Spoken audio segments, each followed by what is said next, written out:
الإخوة والأخوات أبناء شعب مصر، لقد أثرت التخلي عن سمعتي ونزاهتي، وذلك حتى يتأكد الشعب المصري من أن رئيسه السابق يمتلك أرصدة وحسابات خارج جمهورية مصر العربية، وسيتضح من الإجراءات المعمول بها أن أنا وزوجتي وأبنائي علاء وجمال نمتلك عقارات وأصول عقارية بصورة غير مشروعة وغير قانونية، وقد قضيت عمرا في خدمة منصبي كرئيس للجمهورية، واضعا تاريخي العسكري والسياسي فوق مصالح الوطن وأبنائه فوق كل اعتبار، وإيمانا من جانبي بأنه لا يصح في النهاية إلا الصحيح،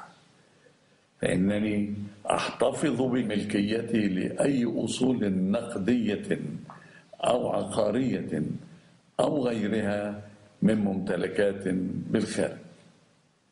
الإخوة والأخوات، ستظل مصر دائما لأبنائي علاء وجمال هي الهدف والرجاء.